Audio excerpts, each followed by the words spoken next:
Hello viewers, আশা করি সবাই ভালো আছেন। আমিও ভালো আছি।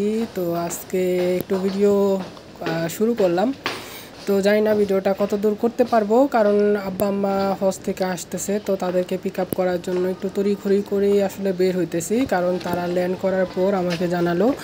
তো তারপরে আমি বাসা থেকে বের হয়েছি, কারণ কথা ছিল এরকম যে ল্যান্ড করার পর নাকি 1 ঘন্টা সময় লাগবে আনুষঙ্গিক সব কিছু কাজ শেষ করে, তারপর মানে বের হতে হতে সময় লেগে যাবে। তো এই জন্য একটু তারা ল্যান্ড করার পর ফোন দিল, তারপরেই বাসা থেকে বের হয়ে গেছি মূলত। আর আজকে রাস্তায় সেরকম জ্যাম ছিল না। তো বাসটাও আমি সেরকম ইয়ে থেকে, আমাদের যে এলাকায় বাস স্ট্যান্ড, তো ওখান থেকে আমি বাসে উঠে পড়েছি। আর এখন আসলে এটা এয়ারপোর্টের খুব কাছাকাছি চলে আসছি। তো ভাবলাম যে একটু ভিডিও করি, আপনাদের সাথে একটু শেয়ার করতে থাকি যে আজকে মানে যতটুকু পারি একটা ব্লগের মতো করেই শেয়ার করব। তো এটা হচ্ছে থার্ড টার্মিনাল। তো থার্ড টার্মিনালটা এটা সম্পর্কে এটা উদ্বোধন হয়েছিল বিগত সরকার সম্ভবত উদ্বোধন করে গেছিলেন। এদিকে রিসিভ করার জন্য আসলে আমি আমার চাচাতো ভাই আবার আমার মামা সেও আসছেন। মামা সম্ভবত এয়ারপোর্টের একটু আগেই পৌঁছাবেন, যতটা মানে আশা আশা করা যাচ্ছে, কারণ হচ্ছে মামা গাড়ি নিয়ে আসবে, তো যার কারণে আমার তো একটু লেট হয়ে গেছে, কারণ আমি যেহেতু বাসে যাচ্ছি যার কারণে। আর এই তো এয়ারপোর্টে আমি এখন ঢুকতেছি। তো এই ঢোকার মুহূর্ততে ভাবলাম যে একটু ভিডিও করি এই সাইডটা। তো টার্মিনালে আসলে ঢোকার পর আমি আসলে কখনো এয়ারপোর্টের ভিতরে ঢুকি নাই, যার কারণে আসলে আমার কাছে পুরোটাই নতুন। তো ফোন দিতেছিলাম, দেখি আমার চাচাতো ভাইকে ফোন দিলাম যে গাড়ি এসেছে কি না। তো সে বললো হ্যাঁ গাড়ি চলে আসছে। আর আমরা গাড়ি আগে থেকেই ম্যানেজ করে রাখছিলাম, যেহেতু নামার পরে লাগেজগুলো নিয়ে তারা সরাসরি চলে যাবে। তো আমি এখানে একটু ঢোকার সময় ভিডিওটা করতেছিলাম, বাংলাদেশের পতাকাটা দেখে এত ভালো লাগলো যে ভিডিও না করে পারলাম না। আর তারপরে হচ্ছে যে এয়ারপোর্টের ভিতরে নিচতলা দিয়ে আসলে বের হয়ে যায়। এটা একটু খেয়াল রাখবেন, যারা বিদেশ থেকে আসেন তারা নিচতলা দিয়ে বের হয়ে যান, আর যাওয়ার সময় উপরতলা দোতলা দিয়ে বিমান মানে উপরতলা দিয়ে তাদেরকে বের হতে হয়। তো উপরতলা দিয়ে হ্যাঁ ঢুকতে হয় এয়ারপোর্টে। তো এই তো চলে আসছে মালামাল নিয়ে। তো আমি একটু ভিডিও করতেছিলাম, আর অনেকক্ষণ বসে থাকতে হয়েছে, প্রায় 1 ঘন্টার মতো আমাদের ওয়েট করতে হয়েছে জাস্ট এই লাউঞ্জে মিডিয়া কর্নারের সামনে আমরা বসেছিলাম অনেকক্ষণ। তো অনেক হজযাত্রীরা আসলে নামতেছিল, অনেক মানুষ এই হজ থেকে হজ শেষ করে চলে আসছিল।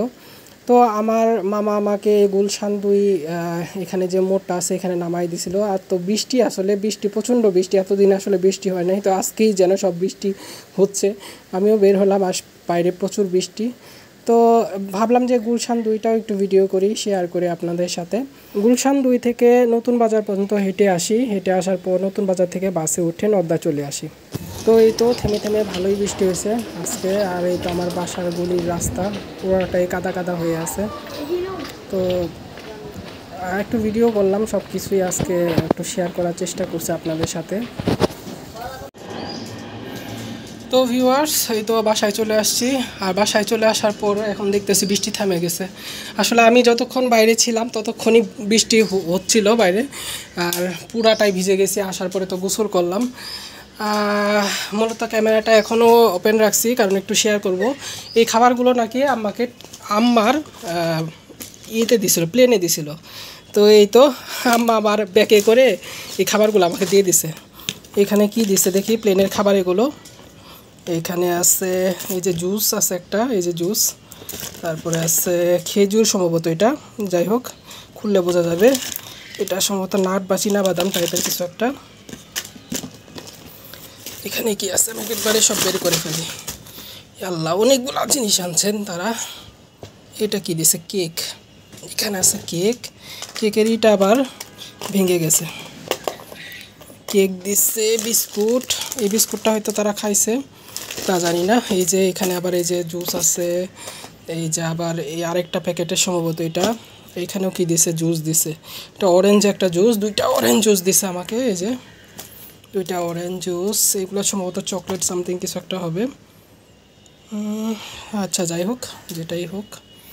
তো এগুলোই আম্মা আবার দিয়ে দিল আমাকে এই জিনিসগুলো। তো আপনাদের সাথে শেয়ার করলাম আজকের ভিডিওটা। আর ভিডিও সেরকম করতেও পারি নাই, যেহেতু ওরকম কোনো স্পেস ছিল না, আর অনেকক্ষণ ওয়েট করতে হচ্ছে, যার কারণে অনেকটা ভিজেও গেছি, অনেকটা টায়ার্ড আজকে।